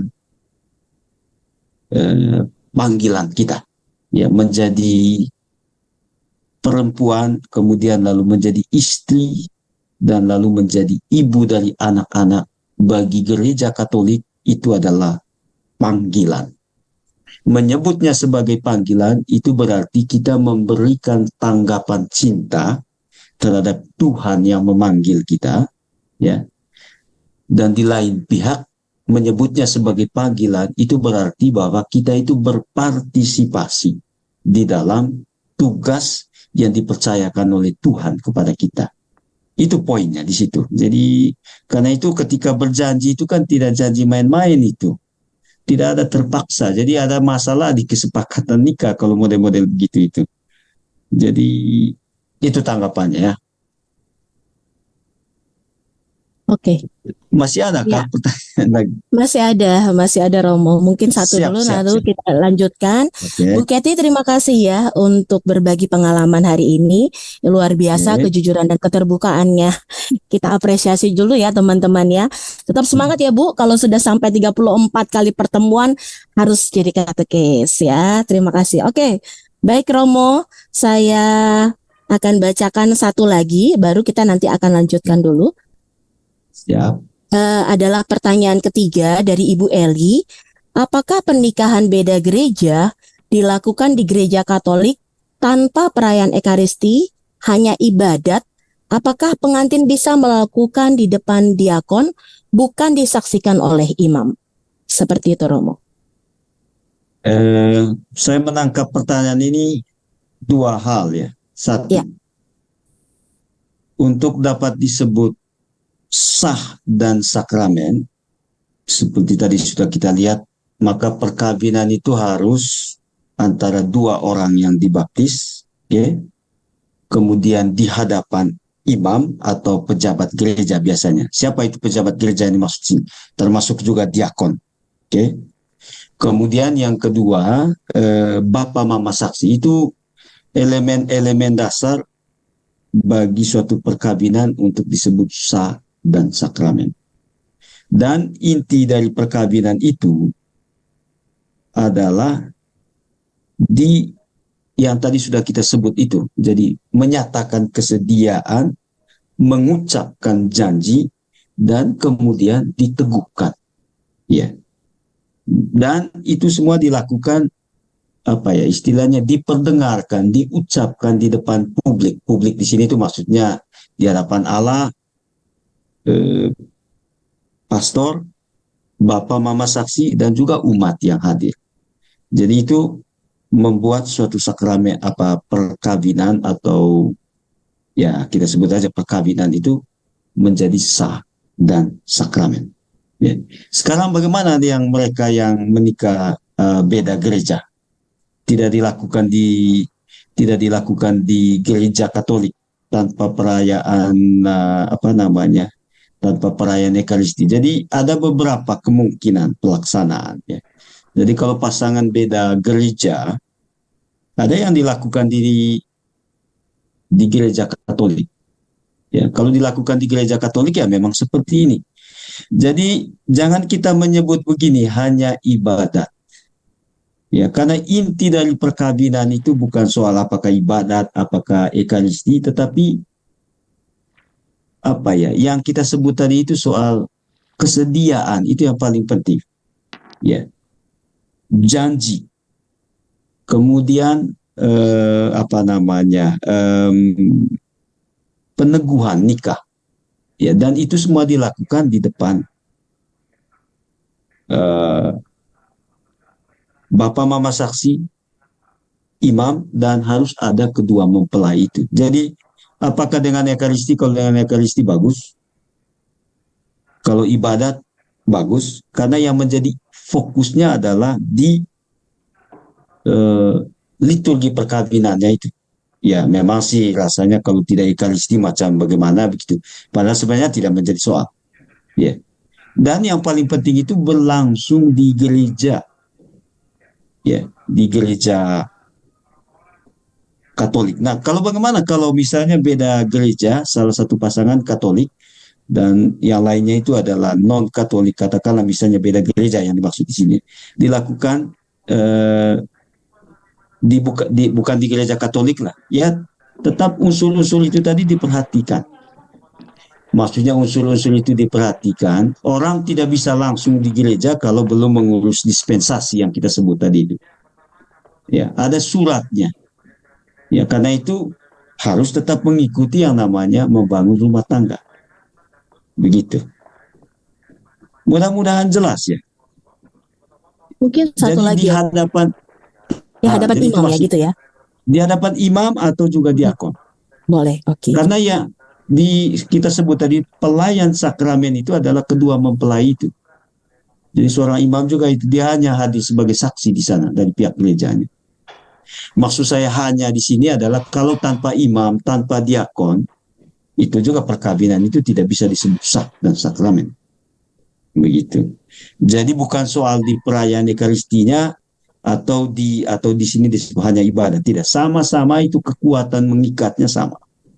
Memang sih kita secara psikologis ya kalau dapat sedapatnya lah ya ekaristi dan kalau bisa hadir uskup, hadir imam. Jadi perkawinan itu seolah-olah menjadi show juga, padahal itu bukan itu yang penting. Yang penting di dalam perkawinan itu adalah 3 hal itu tadi: kesediaan, janji nikah, dan peneguhan kanoniknya itu dengan tanda tangan dan lain sebagainya itu. Dan itu kan apa yang terjadi di gereja itu kan itu puncak, bagian akhir dari suatu tahapan yang sudah disiapkan jauh sebelumnya. Ya. Jadi orang tidak bisa langsung di gereja tanpa misalnya pengumuman 3 kali, tanpa pacaran katakanlah begitu tahapan-tahapan, tanpa mengisi lembaran penyelidikan kanonik dan seterusnya. Jadi itu poinnya. Jadi di gereja itu bukan tahap awal. Oke? Apa yang terjadi di gereja itu meneguhkan proses-proses lama ini dan sekarang itu menjadi sah dan sakramen. Begitu. Ya, Bu Eli, saya rasa jelas ya. Penjelasan cukup detail sekali. Terima kasih. Oh iya. Oke. Karena selama ini kita pikir mesti di hadapan imam, ternyata petugas gereja diakon boleh. Oke, terima kasih. Diakon, tapi bukan pro diakon ya. Bukan diakon. Iya. Diakon itu tabisan sebelum tabisan imam lah, kira-kira begitu. Iya, karena kalau sakramen yang lain sepertinya kan harus imam ya, Romo. Kalau sakramen perkawinan, diakon juga bisa baptis. Ya baptis, ya hanya baptis dan ini ya perkawinan sakramen ya. Perkawinan ini, tapi dia posisinya di sana seperti juga imam dan uskup itu saksi, bukan apa istilahnya, bukan pelaku lah. Ya, oke. Jadi saksi seperti halnya bapak mama saksi itu kan harus diteguhkan di dalam gereja, itu poinnya. Terima kasih Pak Tan. Siap. Oke. Baik. Romo, ada tanggapan sedikit dari Pak Erik Suseno. Boleh Pak Erik dinyalakan karena tadi berkaitan dengan pertanyaan ya. Saya juga kurang tahu pertanyaan yang mana yang ingin ditanyakan. Silakan ya. Pak Erik. Makasih Kak Yuri. Ya Romo, mohon pertanyaan lanjutan izin Romo daripada saya bertahan dengan pemahaman saya yang ternyata nanti keliru. Tadi tentang Romo berkali-kali menyampaikan contoh kekerasan yang dapat membatalkan perkawinan. Sementara saya pernah mendapatkan pengajaran tentang perkawinan yang saya pahami adalah termasuk kekerasan, termasuk suami tidak menafkahi, termasuk macam-macam itu yang terjadi setelah perkawinan tidak dapat membatalkan perkawinan. Yang dapat membatalkan perkawinan hanya yang terjadi sebelum perkawinan yang memang membuktikan bahwa perkawinan itu kemudian tidak menjadi sah karena hakikat perkawinannya tidak terpenuhi begitu. Nah, yang saya dengar jadi kekerasan itu walaupun sampai itu mengancam jiwa bisa dipisahkan, bahkan harus dipisahkan demi keselamatan jiwa. Tetapi sakramen perkawinannya akan tetap melekat sampai dengan salah satunya itu meninggal gitu. Nah lalu bagaimana? Kasihan dong korbannya. Ya itulah kemudian yang diartikan sebagai perkawinan kan adalah perutusan dan pelayanan ya, atau ya sakramen perutusan gitu. Konsekuensinya adalah ya bahasa manisnya ya menanggung salib. Kemudian si korban menanggung salib sampai si penjahatnya itu meninggal gitu, baru dia terbebas dari ikatan sakramen dia dan dia menjadi selebat kembali. Mohon konfirmasi Romo, apakah pemahaman saya yang keliru atau gimana Mo? Makasih Mo. Permohonan pemahaman Bapak itu tepat sekali. Ya. Jadi yang bisa memisahkan suami dan istri itu hanya kematian. Oke. Jadi jika salah satu sudah meninggal, sudah dipanggil Tuhan, maka kalau kita pakai hukum sipil, dia punya hak untuk menikah lagi. Oke. Nah, bagaimana dengan pasangan-pasangan dengan kasus-kasus khusus tadi itu? Ya. Bahasa gereja itu kan begini, tidak dikenal perceraian. Yang dikenal itu adalah pembatalan. Tadi ada sebut soal pasangan yang tadi kita dengarkan ceritanya sebelumnya ya. Kemudian apa yang terjadi setelah perkawinan, artinya setelah sah dan sakramen atau setelah dilangsungkan di gereja, maka ya perkawinan itu sudah tidak bisa diceraikan. Tadi kita sebut itu soal absolut dan relatif. Soal internal dan eksternal. Jadi tidak bisa diceraikan dengan kuasa manapun dan juga tidak bisa diceraikan atas dasar kesepakatan suami istri. Tidak bisa. Ya. Nah, bagaimana kalau ada kekerasan? Nah, itulah yang pengadilan gereja yang berhak untuk membatalkan perkawinan. Tetapi sekali lagi, tidak semua kekerasan. Saya kira di Senin lalu saya mengatakan kalau orang membangun keluarga itu orang siap untuk saling mengampuni. Karena keluarga itu bukan hanya persekutuan cinta ya, oke itu positif, tetapi juga komunitas pengampunan. Ya. Dan itu yang tidak mudah. Ya. Jadi kekerasan apapun, misalnya soal tidak menafkahi, tidak ini dan lain sebagainya, itu kan tentang bagaimana sih sebenarnya membangun saling pemahaman satu sama lain. Tetapi tidak dengan mudah saja misalnya kalau ini kekerasan langsung bisa ini cerai. Jadi apa yang Bapak bicarakan tadi itu, yang pahami itu benar seluruhnya. Ya. Jadi kekerasan ya tergantung tingkatnya. Ya.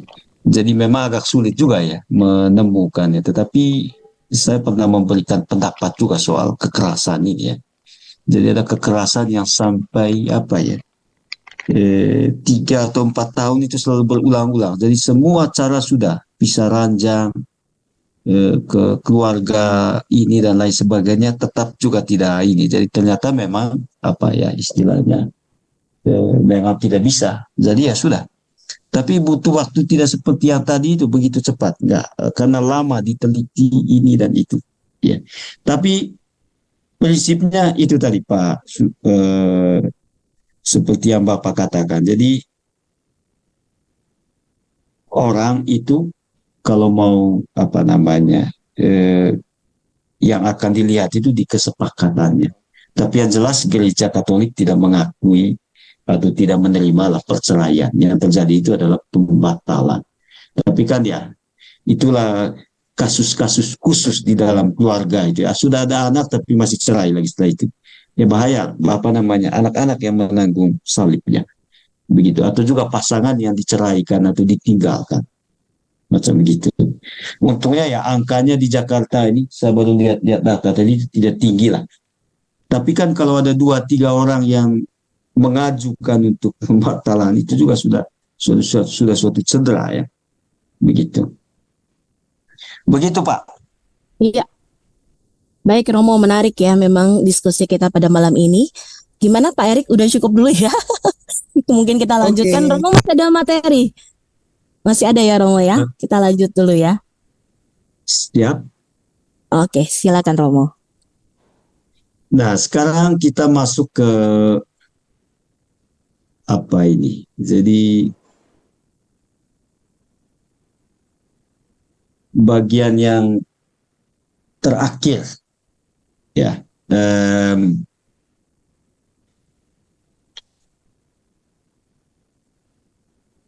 Keluarga sebagai panggilan ya. Jadi ini memang kekasan lain dari apa yang disebut dengan perkawinan di dalam gereja Katolik. Ya, jadi kita selama ini, setidaknya selama dua pertemuan ini ya, tetapi juga mungkin di sana sini ketika diskursus tentang perkawinan. Jadi tekanan pertama ketika kita bicara tentang keluarga adalah ini, persekutuan. Jadi bukan sekedar persatuan atau union, tetapi komunion. Ya. Dan selalu dikatakan itu atas dasar cinta kasih. Ya. Karena itu di sini dikatakan keluarga menawarkan diri, atau lebih tepat kita sebut menjadi ruang pembentukan persekutuan yang otentik. Ya. Di Senin lalu itu saya mengatakan bahwa keluarga sebagai suatu persekutuan relasi antar pribadi, ya, dalam slide sebelumnya juga saya katakan itu, ya, itu menjadi cerminan dari relasi antara Allah di dalam Kristus dengan gerejanya. Jadi perhatikan baik-baik rumusan itu ya. Maksudnya adalah Allah di dalam Yesus Kristus melalui Roh Kudusnya ya hadir atau memantulkan kasihnya dalam dan melalui kehidupan berkeluarga. Ya. Jadi teks yang tadi kita kutip dari Efesus pasal 5 itu memperlihatkan hal itu. Ya, maksudnya hal itu adalah satu, kasih antara suami dan istri itu melambangkan atau menghadirkan kasih Kristus dan kasih Kristus kepada gerejanya. Ya. Jadi mudah-mudahan kita lihat di sana ya. Jadi kasih suami istri adalah simbol, tanda nyata dari kasih Kristus kepada gerejanya. Oke. Jadi gereja itu seolah-olah itu atau disimbolkan menjadi semacam pengantin perempuan. Ya. Dan Kristus itu mempelai laki-laki. Dan cinta Kristus kepada gerejanya itu dilambangkan dengan sangat baik, dilambangkan dengan sangat bagus, ya, oleh kasih suami istri. Itu satu. Yang kedua, di dalam Efesus itu juga ditegaskan ya, karena kita bicara tentang persekutuan relasi ini ya. Tidak ada relasi yang kita sebut relasi subordinasi. Tadi saya sebut itu hidup berkeluarga itu bukan tentang pendapatan, meskipun itu penting. Ya. Tetapi relasinya itu adalah setara. Oke?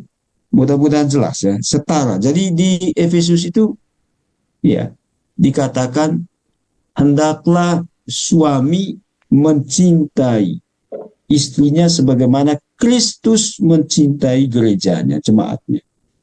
Begitu juga sebaliknya, hendaklah istri mencintai suaminya sebagaimana Kristus mencintai gerejanya. Jadi saudara-saudari lihat model atau teladan atau contoh ya kasih yang baik dan yang benar itu adalah kasih Kristus kepada gerejanya. Tapi poin kita di sini adalah bahwa kesetaraan. Oke?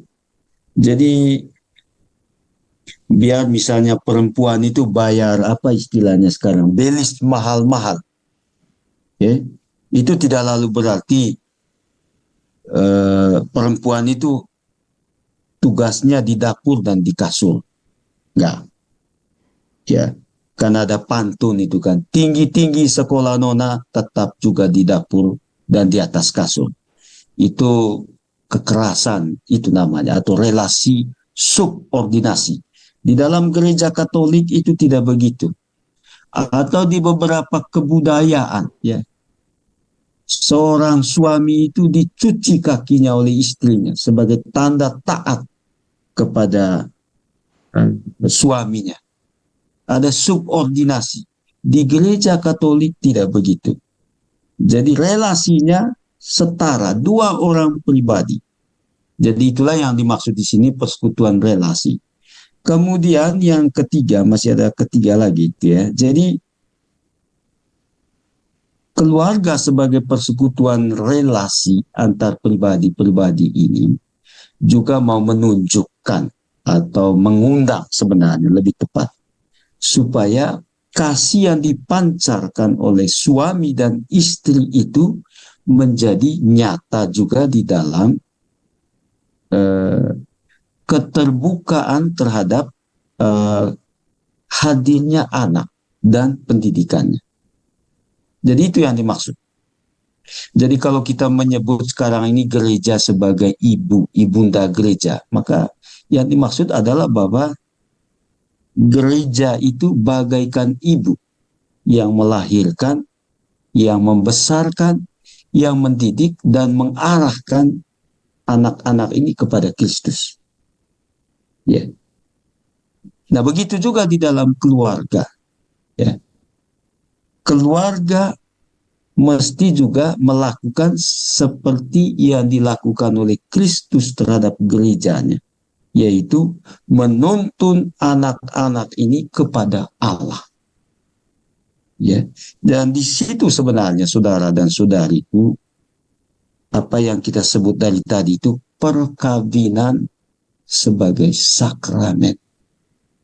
Ya, jadi perkawinan bagi gereja Katolik itu bukan sekedar tindakan hubungan seksual, meskipun istilahnya mungkin sangat sekular. Tetapi coba saudara-saudari melihatnya itu di dalam bahasa Inggris saja lah, matrimoni, maternity, menjadi ibu.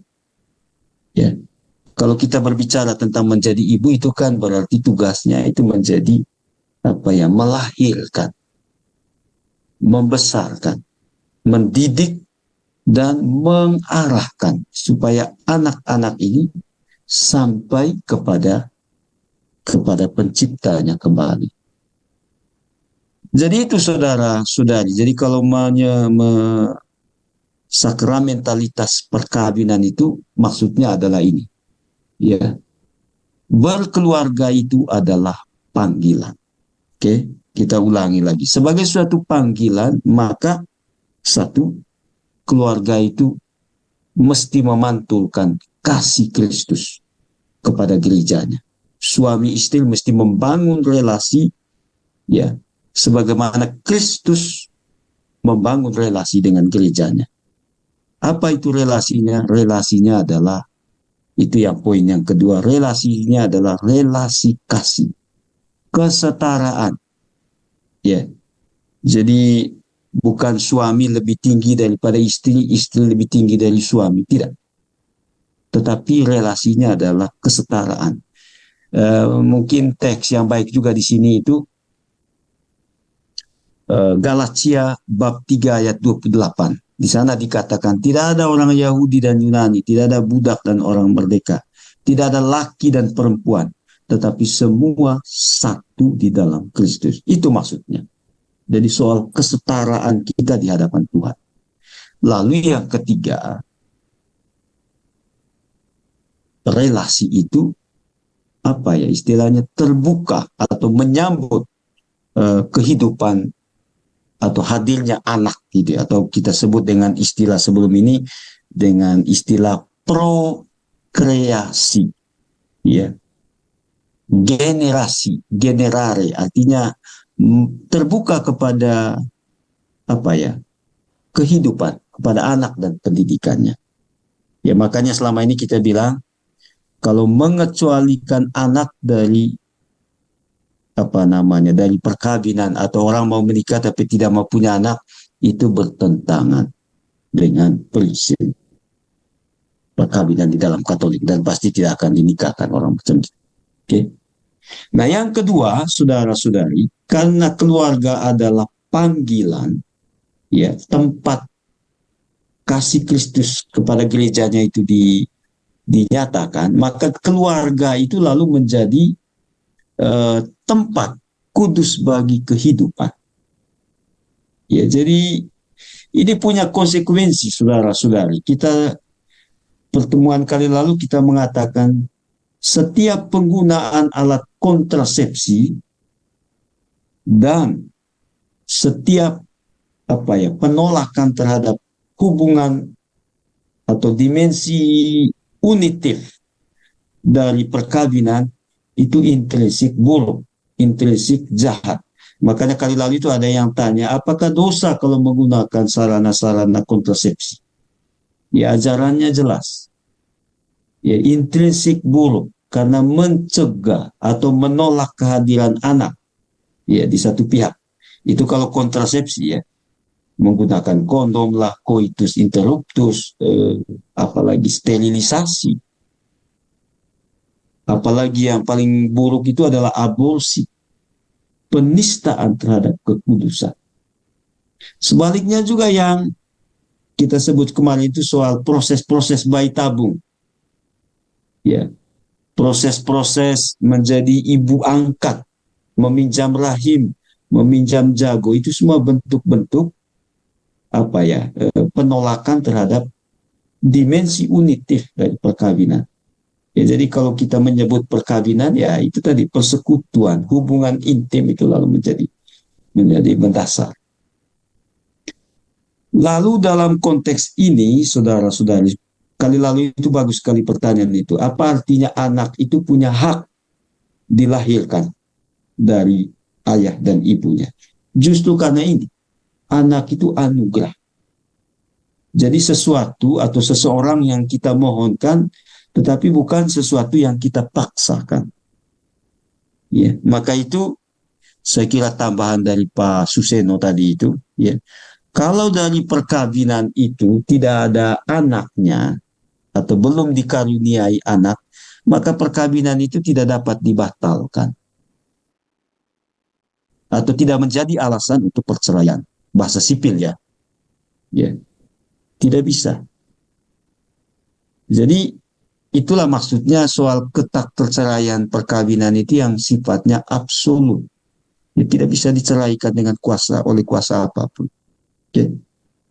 Nah, yang berikutnya, keluarga sebagai panggilan itu juga soal tugas mendidik. Oke. Jadi menjadi ibu, menjadi bapak, ya, itu adalah panggilan dan tanggung jawab. Tanggung jawab, ya. Seperti juga sebelumnya itu menjadi suami dan menjadi istri itu panggilan. Ya. Begitu juga ini. Ya, jadi kalau menelantarkan anak, melakukan kekerasan terhadap anak, tidak peduli terhadap anak-anak, ya, ini menyalahi atau ya setidaknya kita melakukan kejahatan, pengkhianatan terhadap janji pernikahan kita. Macam gitu.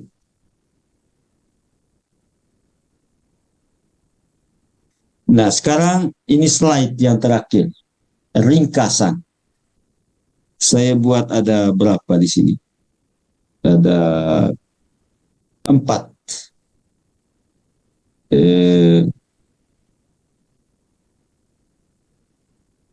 Yang pertama, yang khas Katolik adalah ini. Perkawinan itu adalah panggilan dan dasar hidup keluarga. Ya. Ada 4 pilar perkawinan Katolik. Yang pertama itu adalah prinsip monogam dan ketakterceraian. Oke. Yang kedua itu adalah dimensi unitif dan prokreatif. Jadi perkawinan itu mesti melibatkan kedua dimensi ini. Unitif dan prokreatif. Kemudian dihidupi, dijalankan, dihayati atas dasar cinta kasih. Timbal balik. Bahasa yang tadi sering kita dengar itu kesetiaan. Tidak ada apa istilahnya, tidak ada subordinasi atas yang lain. Ya, tetapi saling mencuci kaki, saling melayani, saling memberi diri dan lain sebagainya. Ya, ini penting. Ya. Karena ada keluarga kalau anak itu memiliki sifat buruk lalu disebut ini gennya ibunya. Gen kami tidak begini. Itu tidak sehat itu. Padahal waktu bikinnya kerjasama. Jadi ini cinta kasih. Oke? Atau kalau ada hidungnya pesek lalu bilang ini hidung mamanya atau hidung bapaknya ini. Bukan hidung saya ini. Jadi menolak kehadiran anak ini tidak sakramen ini ya. Jadi saudara-saudari, pilar perkawinan Katolik itu ya seperti ini. Lalu ini yang penting juga, sarana atau tempat untuk berpartisipasi dan mewujudkan keselamatan. Jadi dengan berkeluarga, saudara dan saudari, seperti kita lihat slide sebelum tadi ini, dengan berkeluarga itu orang memiliki tugas. Atau lebih tepat kita mengatakan, dengan berkeluarga, gereja itu mempercayakan tugas untuk memantulkan kasih Kristus. Ya. Jadi itulah sebabnya keluarga itu disebut tidak hanya sebagai sakramen, sebagai panggilan, tetapi juga eklesia domestika atau gereja rumah tangga. Dinamika gereja itu ya terjadi di dalam keluarga. Begitu orang menjadi ibu yang baik, menjadi bapak yang baik, menjadi suami yang baik, menjadi istri yang baik, maka orang itu mewujudkan keselamatan. Atau dengan kata lain, menampilkan kasih Kristus kepada gerejanya. Ini yang khas Katolik. Jadi, karena itu saudara-saudari, jangan istilahnya, kalau kita perhatikan di liturgi perkawinan kita itu ya, meskipun tidak istilahnya tidak mendasar, tapi orang mengimani seperti itu. Jadi selesai biasanya sebelum berkat penutup itu ya, orang doa di depan Bunda Maria itu, ya, memohon kekuatannya. Mengapa? Karena Bunda Maria itu adalah bunda kita, tetapi juga bunda gereja. Biasanya teks yang paling sering direferensi itu adalah perkawinan di Kana. Itu model-model bagaimana Bunda Maria itu sangat setia juga sehingga disebut sebagai bunda gereja. Ya, dia adalah murid. Sebagai murid dia seperti dikatakan oleh Injil Yohanes itu, ya, lakukanlah apa yang dia perintahkan kepadamu. Itulah menjadi murid. Jadi melaksanakan apa yang Kristus perintahkan kepada kita. Ya. atau di Injil Sinoptik itu paling ketara dikatakan itu. Aku ini hamba Tuhan, terjadilah padaku menurut perkataan. Ya itulah, menjadi suami, menjadi istri, menjadi ayah dan menjadi ibu itu berarti memantulkan, menampilkan kasih Kristus yang sudah ditanamkannya dan yang kita terima berkat sakramen baptis. Nah, yang berikutnya ringkasan terakhir lagi masih ada 2 poin ini. Perkawinan itu ya seperti ini, meninggalkan, bersatu dengan istri lalu menjadi satu daging. Saya pikir ya pentinglah ini, meninggalkan ini itu jelas. Jadi kalau orang mau berkeluarga ya, orang harus menanggalkan egonya. Ini praktis saja ini. Tidak bisa lagi orang hidup berkeluarga tetapi masih ego. Ego dalam bidang posisi sosial. Misalnya, oh orang tua saya itu orang yang berada. Sejak nikah dengan kau ini, kau bawa sial saja untuk saya ini. Tidak bisa begitu. Ya tinggalkan ego itu. Begitu juga istri misalnya. Istri bilang, orang tua saya ini orang-orang kaya, darah biru ini. Datang kau ini, kau mengambil bagian dalam darah birunya kami. Nggak bisa begitu. Kita lihat tadi itu kesetaraan. Lalu bersatu dengan istrinya. Ya, ini penting. Kenapa penting? Karena biasanya kalau misalnya suami istri itu tinggal dengan bapak mantu atau mama mantunya, sering terjadi percecokan. Yang parah adalah ketika seorang suami itu tidak membela istrinya di hadapan bapak mertuanya atau mama mertuanya. Ya, padahal dijanji itu setia dalam untung dan malang. Ya, di sini bukan soal kebenaran ya, tapi bagaimana kita membela istri atau suami kita meskipun mungkin pada waktu itu dia salah. Ya. Jadi ini prinsip. Lalu menjadi satu daging. Memang saya tulis dalam tanda kutip daging di sini. Daging di sini maksudnya soal satu pribadi. Ya. Satu pribadi itu maksud satu kesatuan, orientasi dan lain sebagainya. Jadi bukan hanya soal persetubuhan di sini, tetapi juga dalam kejiwaan dan seterusnya. Pada akhirnya saudara-saudari, perkawinan itu adalah ini, persekutuan insani dan ilahi sekaligus. Begitu presentasinya sampai di situ ya. Sekarang mungkin ada pertanyaan atau apa lagi? Sharing. Iya, terima kasih Romo Frumen. Siap. Saya masih ada 1-2 pertanyaan yang akan saya bacakan karena sekarang juga waktunya tinggal 11 menit lagi. Jadi Bapak Oke. Ibu sekalian, saya pilihkan 2 yang terakhir ya.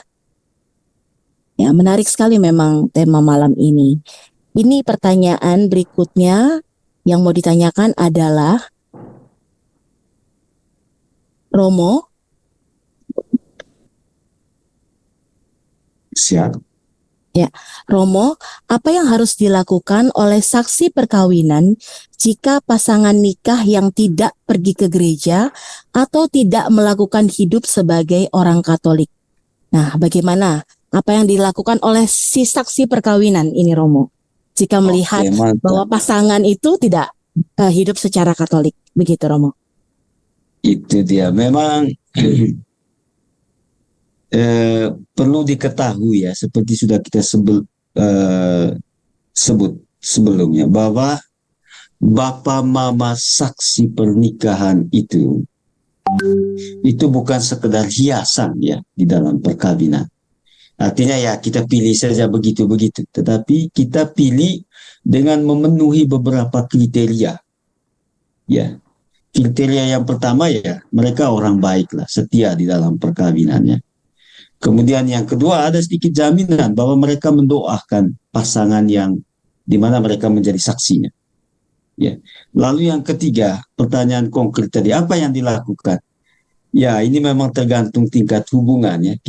Secara hukum sipil ya kita nggak punya hak sebenarnya harus campur tangan nanti dikira ini dan lain sebagainya. Tetapi yang mudah dilakukan, ya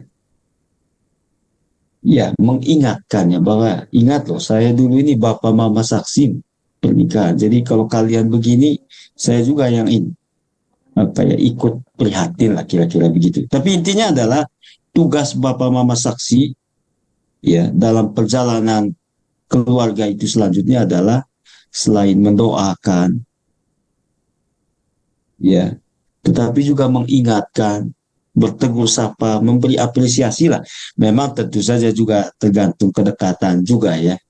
Tapi yang penting diketahui adalah ketika seorang keluarga suami istri diminta untuk menjadi Bapak Mama Saksi, yang jelas tanggung jawab itu melekat, mendoakan, mengingatkan, dan menuntun.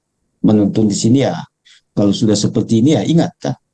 Ya, ini bukan soal tentang mencampuri urusan rumah tangga orang lain ya, tapi masih bagian dari ini.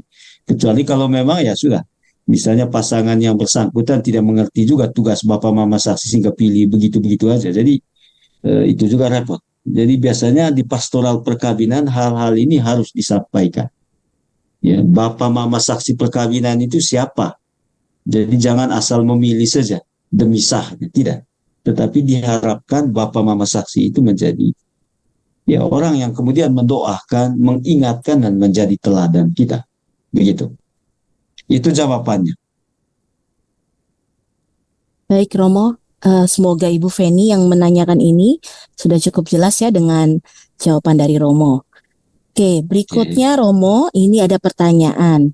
Misalnya Pak Sutri yang menikah secara Katolik terus berpisah, tapi diketahui sebelum menikah salah satu pihak melakukan perbuatan dosa di luar nikah.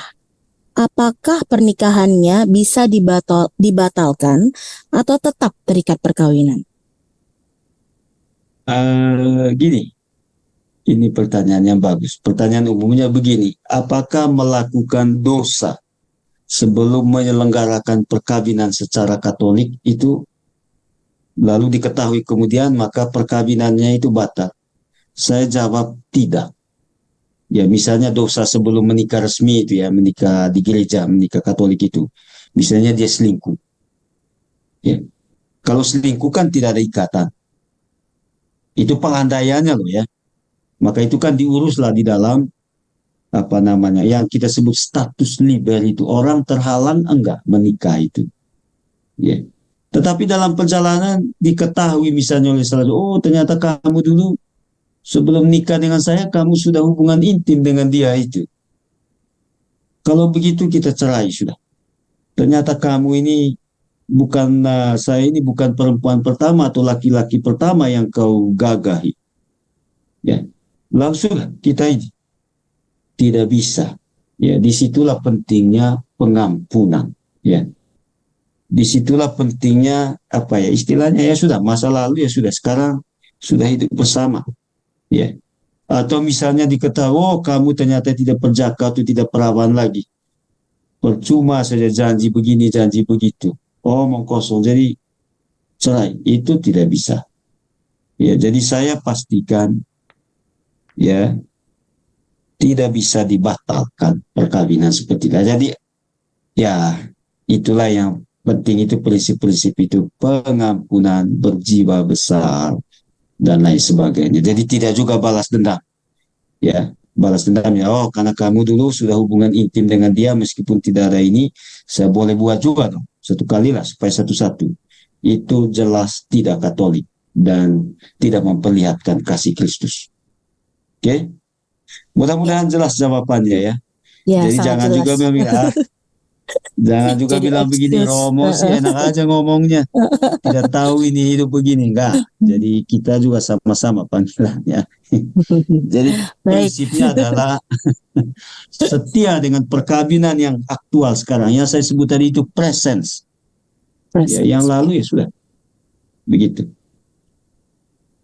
Ya, baik Romo, itu sangat jelas sih kalau menurut saya. Oke, menjadi pertanyaan terakhir ini ya Romo ya. Mohon maaf karena waktunya juga udah sedikit lagi sudah mau selesai. 5 menit Saya lagi. mau Oke. menyampaikan satu pertanyaan. Seorang Oke. Katolik menikah dengan non-Katolik dan tidak secara Katolik. Jadi tidak menerima sakramen perkawinan. Kemudian mereka bercerai. Setelah itu mau menikah dengan seorang Katolik. apakah pernikahan yang kedua boleh menerimakan sakramen perkawinan? Itu Romo. Ah, ini yang kita sebut itu apa namanya, prinsip imannya. Tapi begini, eh, kembali ke syarat-syarat dasar untuk menikah ya. Jadi ketika orang mau menikah, ya tidak pedulilah apakah mereka menikah seperti apa itu sebelumnya, tetapi ketika mau menikah Katolik, entah dengan pasangan lama atau dengan pasangan baru, selalu prosesnya sama. Satu itu mengurus status liber. Apa itu maksudnya status liber? Memastikan bahwa perempuan dan laki-laki yang akan mau membentuk hidup bersama itu memang tidak terhalang oleh ikatan-ikatan. Termasuk misalnya ikatan seperti ini. Jadi harus dipastikan. Misalnya menikah, apa namanya, seorang Katolik ini kasusnya, menikah dengan non Katolik tapi tidak secara Katolik ya. Ya, itu pernikahan Kalau ini pertama. kasusnya gini.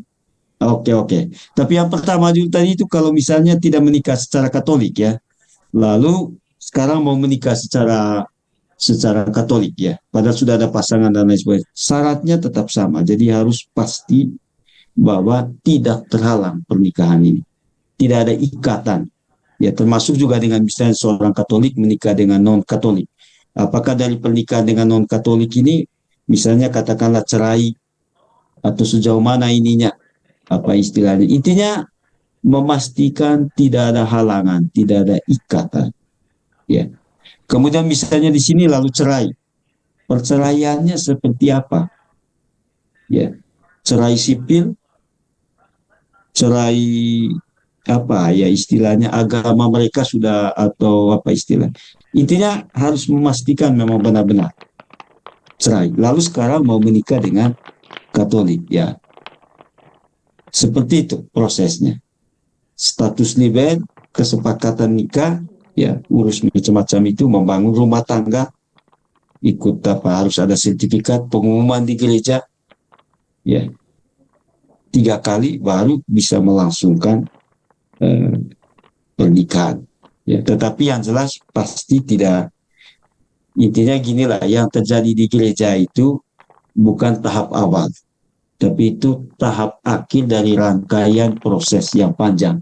Ada tahap persiapan jauh, persiapan menengah, dan persiapan yang dekat. Ya begitu. Nanti setelah menikah, ya melekat semua tanggung jawab yang tadi sudah kita sebutkan. Kira-kira begitu. Wah, banyak sekali. Iya.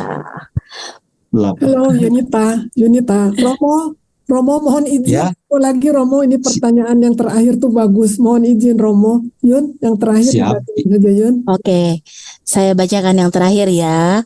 Ini pertanyaan terakhir dari Bapak Jewinata mungkin ya. Bagaimana pendapat Romo mengenai perjanjian pranikah? Itu Romo. Iya ya. Iya. Padahal kita sebut tadi itu presence dan selama. Jadi ini perkembangan baru ya. Tapi di dalam gereja Katolik itu tidak ada syarat di dalam menikah. Selain syarat bahwa hidup bersama untuk sepanjang masa.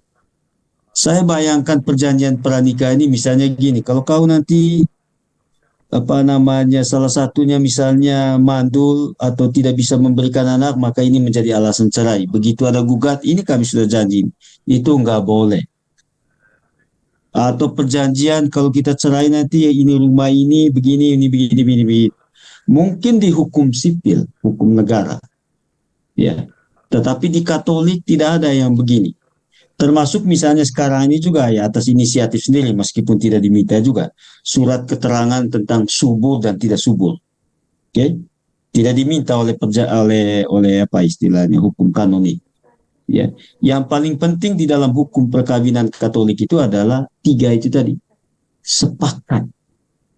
Ya, tidak ada paksaan, tidak ada intimidasi, tidak ada juga janji sebelumnya nanti begini, nanti begitu dan lain sebagainya. Ya. Setelah sepakat ya janji menikah, hidup semati dan apa macam-macam. Tidak ada janji nanti kalau anak perempuan kau yang tanggung jawab. Kalau anak laki-laki saya yang tanggung jawab. Nggak ada begitu. Semua anak diterima. Begitu. Atau nanti kalau ada anak cacat, saya nikah lagi. Tidak dengan kamu. Nggak bisa. Ya, poinnya adalah gini. Perjanjian pranikah atau sebelum nikah itu dilangsungkan, itu tidak lazim dan tidak dapat dibenarkan di dalam gereja Katolik. Jadi karena apa? Orang yang kita sebut itu kebersamaan seluruh hidup. Tidak hanya sebagian, tetapi seluruh hidup. Ya, karena itu juga menerima konsekuensi-konsekuensinya. Jadi orang tidak menikah dengan suatu pikiran bahwa nanti kalau kamu langgar ini, makanya tadi kita katakan bukan kontrak. Oke? Ya. Bukan kontrak, tetapi ini perjanjian. Ya. Begitu pendapatnya ya, pendapat apa namanya? Ya, berdasarkan magisterium gereja juga. Jadi enggak perjanjian pranikah itu tidak. Jadi tidak ada perjanjian pranikah. Bukan tidak ada, maksudnya aneh aja. Ya. Begitu. Ya, Oke. baik Romo. Terima kasih banyak Romo. Romo, Silakan Bu Tere. maksudnya mungkin ini perjanjian pranikah tuh menyangkut biasanya kan harta benda, Romo. Mungkin itu maksudnya. Iya sih, itu yang hukum sipil sih. Ya oke lah. Itu untuk tanda tangan kalau ini ya. Tapi di hukum gereja tidak. Tetap tidak ya. Maksudnya hukum gereja maksud saya itu adalah hukum perkawinan. Tidak dikenal yang namanya perjanjian pranikah. Karena Dalam konsepnya bentuk adalah apapun. satu daging. Oke? Satu daging, satu ini dengan terlibat semua. Makanya kan kita bicara dari tadi ini soal tidak dikenal itu perceraian. Bukan tidak dikenal sih. Maksudnya perceraian itu selalu merupakan cedera di dalam perkawinan Katolik. Ya, jadi perjanjian pisah harta ini misalnya ya oke lah itu maksudnya itu hukum sipil untuk mengantisipasi, tetapi hukum gereja tidak menerima itu. Tidak ada perjanjian pranikah. Yang terjadi itu adalah sekarang ini yang aktual ini presens yang dijanjikan waktu di gereja itu dan berlaku selama-lamanya. Gitu. Tidak ada begini nanti kalau ya seperti yang saya contohkan tadi. Nanti kalau begini, kalau begitu, kalau kamu pendapatannya begini, enggak. Intinya konsorsium totum vitae, kebersamaan seluruh hidup. Bukan hanya sebagiannya, seluruh hidup dalam untung dan malang dan seterusnya. Begitu. Terima kasih. Ya, baik. Termasuk perjanjian pisah harta juga tidak ya Romo ya? Ini tadi Tidak. Pak Itu hukum menambahkan. sipil ini. Sekarang kan karena untuk dapat ini akte nikah itu kan. Ya, baik Romo. Baik, Oke. Bu Teresia, sudah? Apakah ada tambahan lain? Cukup. Oke, sudah cukup ya. Rasanya memang menarik ya. Ini nggak akan habis-habisnya, pasti waktunya pengen nambah ya Romo ya. Tapi ternyata kita juga harus selesai. Mungkin di lain waktu kita bisa berdiskusi lagi.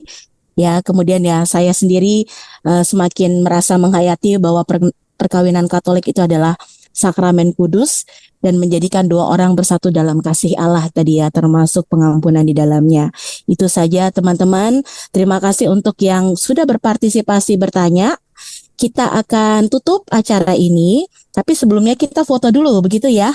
Benar ya Bu Palupi, mana nih rekan saya yang sama-sama jadi MC dan moderator? Bagaimana Bu Palupi? Ya, monggo Mbak.